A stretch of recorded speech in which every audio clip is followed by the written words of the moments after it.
안녕하세요. 오늘 공부하실 내용은 기독교 강요 2권 3장입니다. 부패한 사람의 본성으로부터 정죄할 것 외에는 아무것도 나오지 않음. 우리가 지금 전체로 그 1장 2권 1장부터 5장까지가 바로 이제 인간의 그 전적인 타락, 또 그 자유의지의 문제를 공부하고 있습니다. 우리가 전장에서 2장에서 우리가 그 영혼은 이성과 의지로 구성이 되어 있고, 그리고 의지는 이성을 쫓아가게 된다. 그런데 그 이성이 타락됐기 때문에 이성은 하나님의 존재와 하나님의 성품을 전혀 알 수가 없다. 두더지보다 눈이 더 멀어 있다.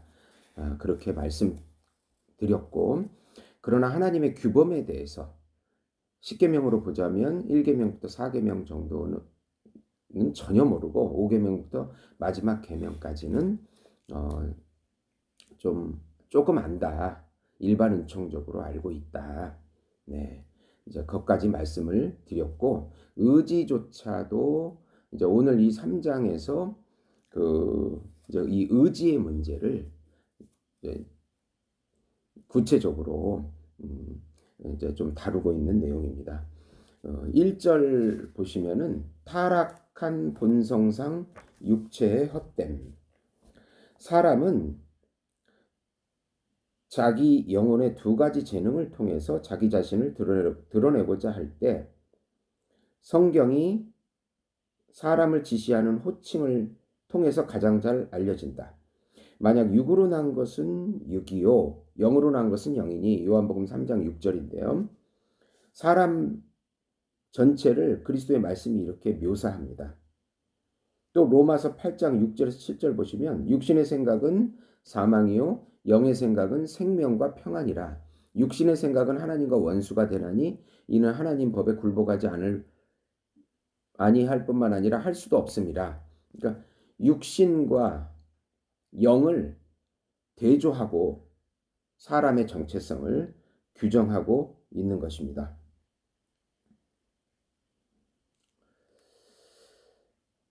그렇기 때문에 육체라는 말을 요한복음 3장 그 6절에서는 육체라고 사람은 거듭나야 한다. 요한복음 3장 3절이요. 예수께서 대답하여 이르시되 진실로 진실로 내게 이르노니 사람이 거듭나지 아니하면 하나님 나라를 볼 수가 없느니라. 예. 여기서 몸이 거듭난다고 얘기하지 않고 영혼의 또 어느 부분이 교정된다고 해서 거듭난다고 말하는 것이 아니고 영혼 자체가 전체적으로 갱신이 돼야 된다. 이성과 의지 자체가 다 갱신이 돼야 된다. 그렇게 말씀하고 있는 것입니다. 사람 안에 있는 무엇이든 영적이지 않는 것은 그 논리를 쫓아 육적이라고 불린다. 그러나 우리는 중생을 통하지 않고는 영적인 그 무엇을 가질 수 없다. 그러므로 우리가 본성상 지니고 있는 것은 무엇이든지 육체다.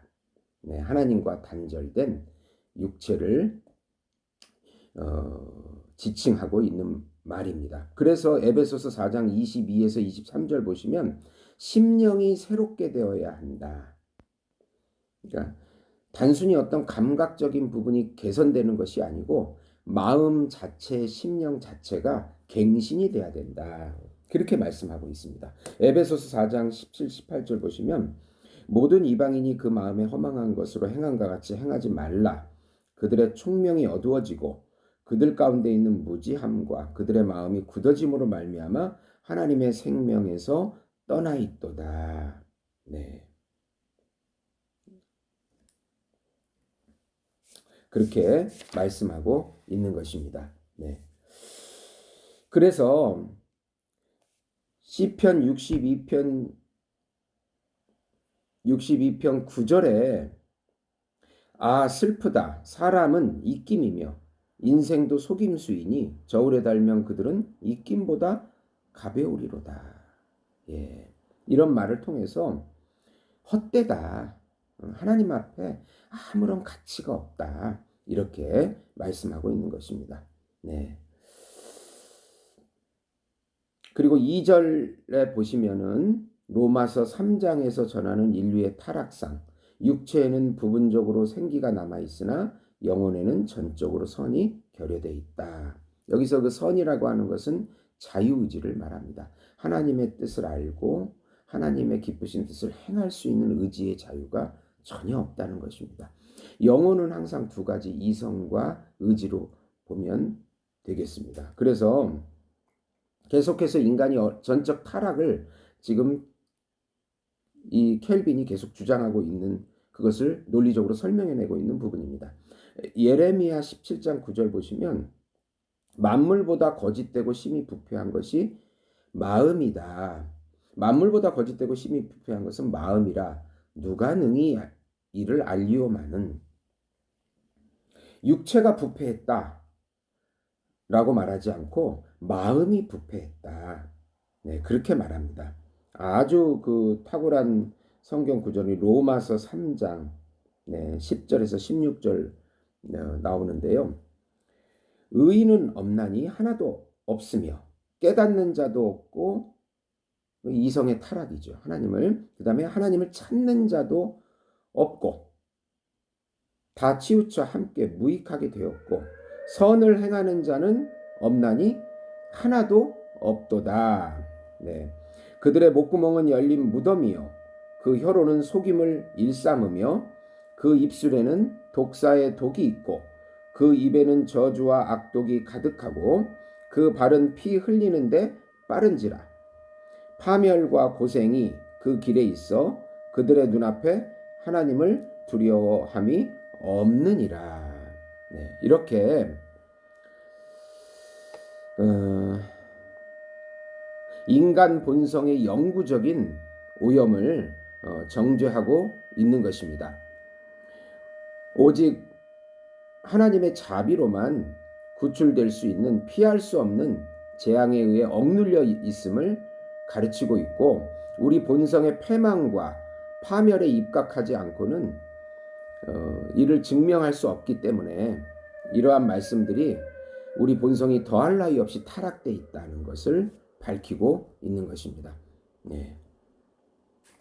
로마서 3장 23절에서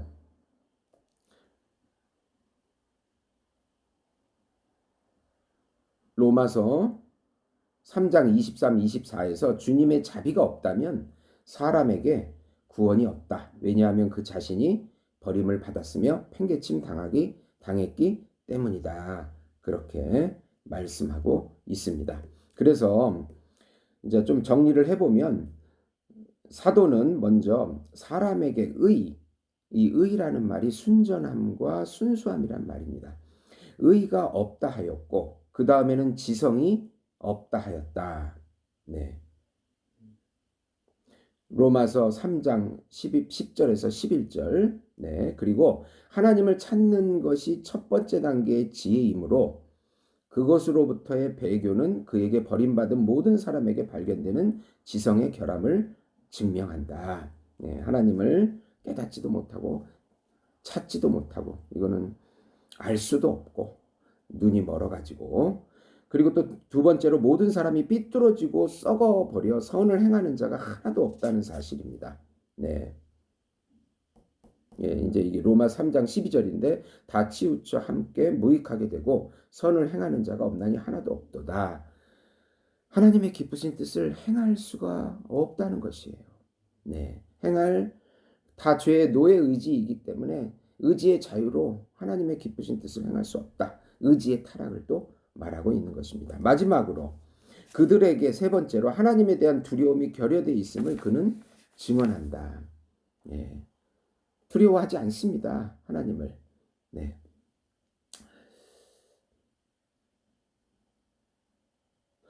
우리의 본성에서 어떤 선한 것을 찾는 것은 이렇게 부질없는 일이다. 네. 물론 나는 이 모든 방탕한 것들이 각 사람에게 다 나타난다고 인정하진 않는다. 로마서에 나오는 아까 그 3장 10절에서 16절이요. 그럼에도 불구하고 이 끔찍한 히드라, 그러니까 각자의 가슴 속에 숨어 있다는 사실을 부인할 수가 없다. 왜냐하면 몸은 스스로 병인과 병원을 키워갈 때 비록 고통이 아직 활개를 치지 않더라도 건강하다고 할 수 없는 것과 마찬가지로 영혼도 그토록 많은 악의 질환으로 불타게 되면 건전하다고 말할 수가 없는 것이다. 그렇게 말하고 있습니다. 이제 3절로 들어갑니다. 그럼에도 불구하고 하나님이 모든 사람에게 베푸시는 그 은혜는 각자의 본성을 억제하는 데 그칠 뿐 그것을 내적으로 정결하게 하지 않음.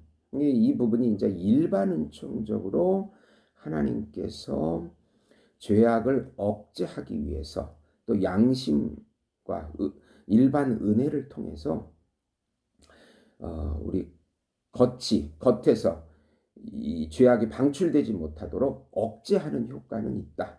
일반 은총이. 그러나 내면에서 변화시키는, 속을 바꾸는 데까지는 이르지 못한다.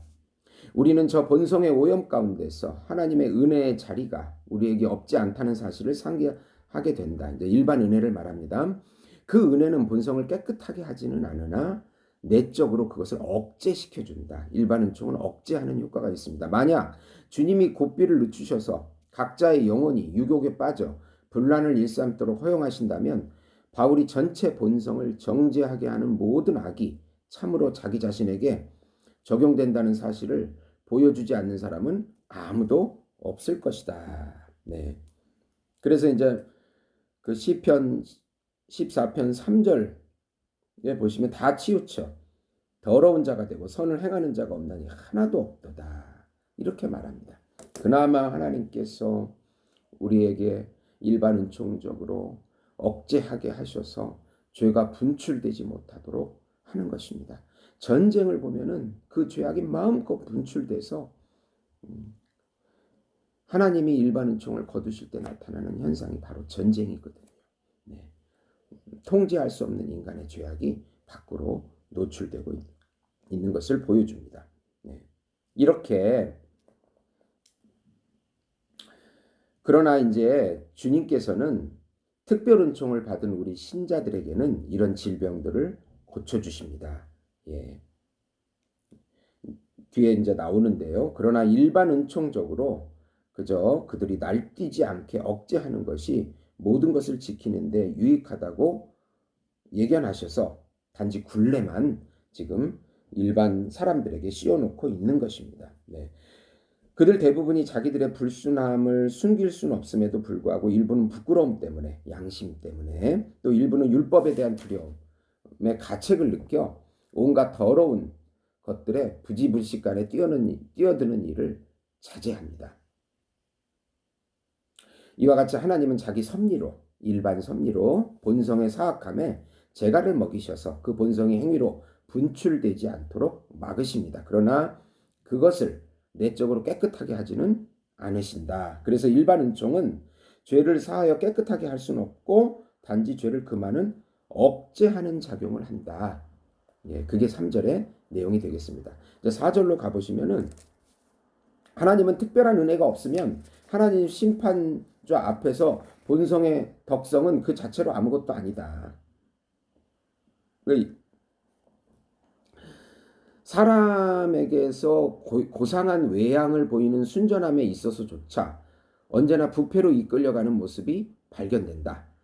그러니까 이제 좋은 일을 하다가도 어떤 사람이 평판이 좋다가도 안 좋은 일에 연루가 돼서 다 이렇게 인생이 망가지는 것을 볼 수 있습니다. 그러면 그 자체로 그 사람 속에 선이 있다고 볼 수 있겠는가? 그렇게 볼 수가 없는 것입니다. 네.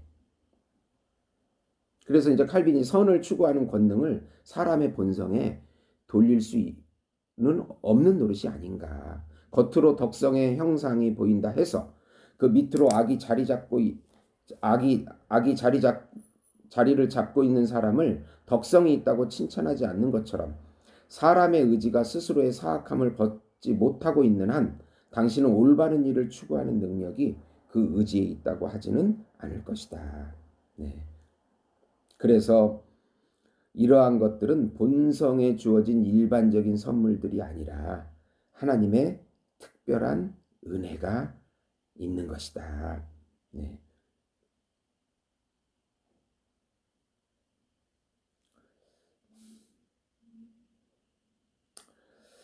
이 일반 은혜에 대한 예로서 이제 사무엘상 10장 그 6절에 내게는 여호와의 영이 크게 임하리니 너도 그들과 함께 예언을 하고 변하여 새 사람이 되리라 라고 이 사울의 예를 들고 있는데요.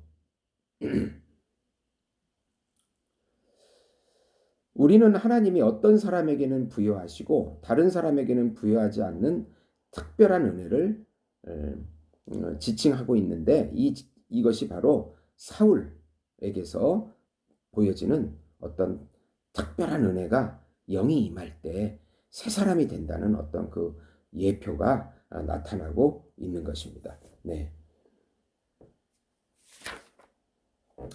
하나님의 영광을 빛나게 하려는 열의가 없는 곳에는 으뜸가는 올바른 부분이 결여되어 있다. 하나님의 영에 의해 거듭나지 않는 모든 사람에게는 이런 열의가 없다. 여호와를 경외하는 영이 그리스도 위에 강림하시리니 라는 이사야 말씀은 결코 그릇되지 않다. 이로써 우리는 그리스도에게서 멀어진 사람은 누구나 지혜의 근본이신 여호와를 경외함이 없다는 사실을 배우게 된다. 네. 하나님의 영이 임해야 우리의 그 자유의지가 선이 발생된다. 하나님의 은혜로 발생된다. 네. 그저 일반 은혜로서는 하나님을 깨달을 수도 없고 하나님의 기쁘신 뜻을 행할 수도 없다. 어리석은 외양으로 우리를 속이는 덕성은 그것이 무엇이든 간에 정치적인 광장에서와 일반인들의 명예와 관련해서 칭찬은 받을 것이나 하늘 심판자 앞에서는 의의 공로로 여겨지는 어떤 가치도 없다. 본성 자체가 타락되어 있기 때문에 하나님의 심판대 앞에서는 피할 수 없는 것입니다. 예. 겉으로는 일반 은총적으로 하나님의 뭐라 그럴까 평판받을 일을 사람들에게 행한 것이 하나님의 심판대 앞에 갔을 때는 그것이 의가 될 수가 없고 내면적인 변화가 없었기 때문에 의의 공로로 여겨질 수 없다. 그 말씀을 하고 있는 것입니다. 네. 5절 보시면 타락한 인류는 필연적으로 그러나 강제 없이 자원적으로 죄를 범한다. 네.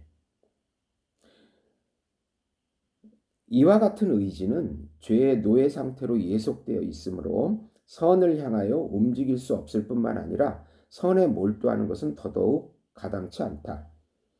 그러나 이제 하나님을 향한 회심의 시작이며 성경에서 이를 전적으로 하나님의 그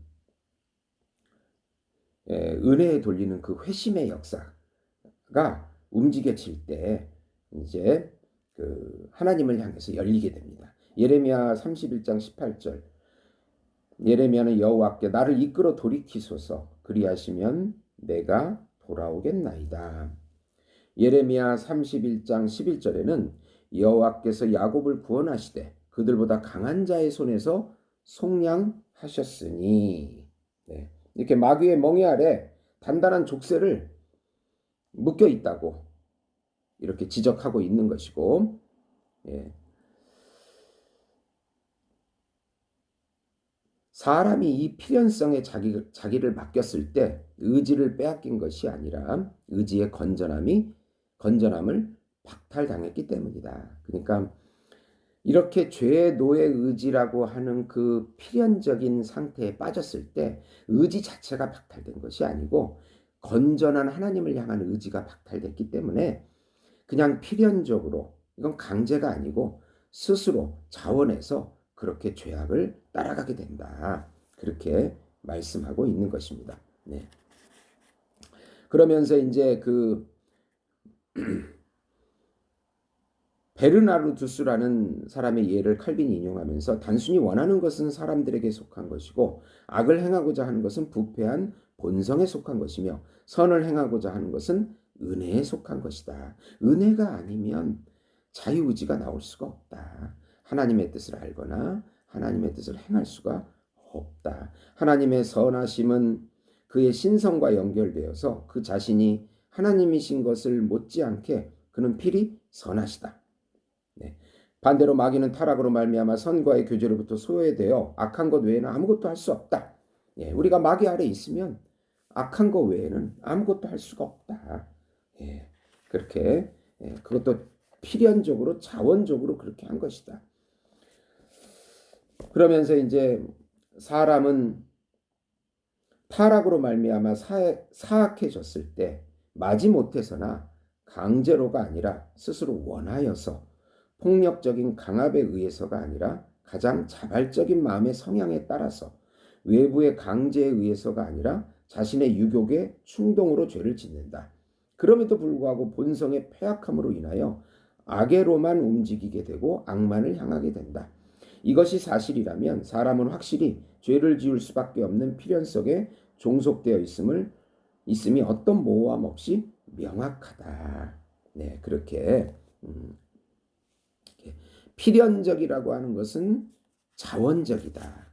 상태가 그렇게 전락됐기 때문에 그냥 자원적인 죄를 짓는 것이다. 우리는 다른 것이 아니라 일종의 자원적 노예 상태의 명예에 억눌려 있다. 그러므로 노예 상태에 있다는 점에서 우리는 비참하고 의지를 가지고 있다는 점에서 우리는 변명할 수가 없다. 왜냐하면 의지는 그것이 자유로웠을 때 죄의 노예가 되었기 때문이다. 네. 이렇듯 영혼은 어떤 이상하고 악한 방식으로 어떤 자원적이고 사악하게 자유로운 필연성 아래의 노예이자 자유자로 매여 있다. 영혼은 필연성 때문에 노예이고 의지 때문에 자유자이다. 예. 더욱 기이하면서도 더욱 비참하게도 영혼은 자유롭기 때문에 죄인이며 죄인이기 때문에 노예이고 결론적으로 자유자이기 때문에 노예이다. 예. 하나님의 은혜가 아니면 죄의 노예의지의 삶이 필연적이고 자원적이다. 그러면서 이제 6절에 회심의 의지를 비롯한 구원의 전 과정이 이제 하나님의 은혜로만 말미암는다고 주장합니다. 빌립보서 1장 6절 보시면 너희 안에서 착한 일을 시작하신 이가 그리스도 예수의 날까지 이루실 줄을 우리가 확신하노라. 착한 일의 시작은 의지 안에 존재하는 회심의 기원 그 자체를 지칭합니다. 이와 같이 하나님은 우리 마음 안에 의를 향한 사랑과 갈망과 열의를 불러일으켜 더 적절하게 말해서 우리 마음을 돌리시고 빚으시고 지도하셔서 의에 이르게 하심으로 선한 일을 시작하신다. 그리고 또 우리를 확정하셔서 견인, 그 인내로 이끄는 거죠. 견인은 인내하게끔 해주시는 은혜를 주셔서 그 일을 완성하신다.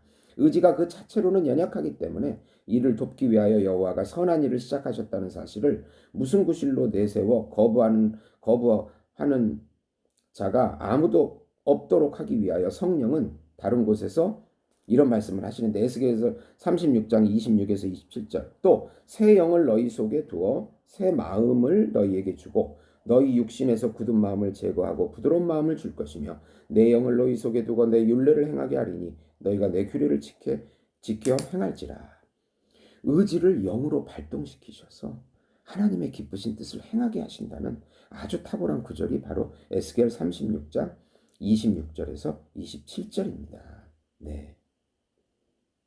그러니까 나에 대한 절망, 자기 부정을 해야 이제 하나님의 영의 그런 놀라운 자유의지가 발동이 되는 것을 볼 수가 있습니다.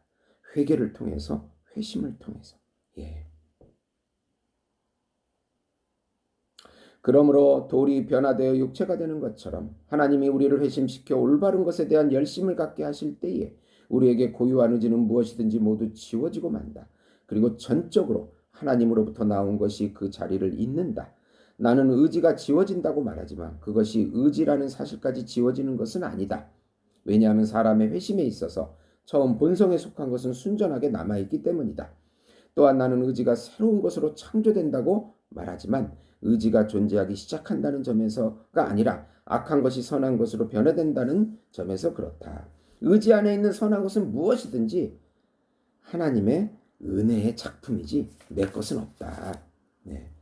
그러면서 에베소서 2장 5절 보시면 우리는 그가 만드신 바라 그리스도 예수 안에서 선한 일을 위하여 지으심을 받은 자니 이 일은 하나님이 전에 예비하사 우리로 그 가운데 행하게 하려 하심이니라. 에베소서 2장 10절이네. 이렇게 하나님은 우리에게 재창조시켜 주시고 새 사람으로 만들어 주시고 거듭나게 해 주셔서 하나님의 은혜의 공로가 전적으로 은혜의 공로라는 것을 가르쳐 주시는 것입니다. 에베소서 2장 10절에 우리는 그리스도 안에서 에베소서 2장 10절 네, 우리는 그가 만드신 바라 그리스도 예수 안에서 선한 일을 위하여 지으심을 받은 자니 이 일은 하나님이 전에 예비하사 우리로 그 가운데 행하게 하려 하심이라. 예. 그래서 시편 100편 3절에는 그의 것이다. 그의 백성 됐다. 그의 자녀다. 네. 시편 그의 백성이고 그의 기르시는 양이다. 네. 하나님의 이 전체 구원이 하나님으로부터 나오므로 사람이 그것으로 영광을 취할 것은 절대 없다. 다 하나님의 은혜의 작품이다. 그거를 말씀하고 있습니다. 마지막으로 7절입니다. 은혜는 의지와 협력해서 작용하는 것이 아니고 의지조차를 일으킨다. 네, 좀 어거스틴이 좀 이런 말을 했는데요. 은혜는 모든 선행을 앞서는 바 의지는 지도하듯이 은혜를 이끌지 못하고 수종자로서 그를 뒤따를 뿐이다. 은혜가 와야 의지가 수종자로 뒤따라가지. 네, 의지가 은혜를 좀 받았다고 그래서 우리 의지가 막 커져가지고 의지가 은혜를 이끌고 하는 정도가 아니고 의지는 수종자다. 네. 그래서 이제 그러니까 은혜가 있어야 의지가 발동한다. 네. 첫 번째로 주님이 우리의 악한 의지를 교정하시거나 오히려 지워버리신다. 둘째, 주님 자신이 그 악한 의지를 선한 의지로 대체시킨다. 은혜가 앞서는 한에 있어서 그만큼 당신은 당신의 의지를 수종자라고 부를 수 있다고 나는 인정한다. 그러나 의지가 새롭게 변화되는 것은 주님의 이름으로 자기의 의지를 수종자로 삼아 앞서는 은혜에 순종한다고 해서 그 공로를 사람에게 돌리는 것은 웃기는 일이다. 은혜가 와서 의지가 순종했기 때문에 그것은 다 하나님의 은혜다. 네. 그렇기 때문에 펠라기우스의 그 그릇된 것을 조심해야 한다. 우리가 우리의 의지를 우리의 그 공로를 먼저 이렇게 주장하는 그럴 때 또 은혜가 온다. 이런 식으로 그 은혜의 가치를 떨어뜨리는 펠라기우스 사상을 우리는 조심해야 한다. 그 말씀을 또 하고 있는 것입니다.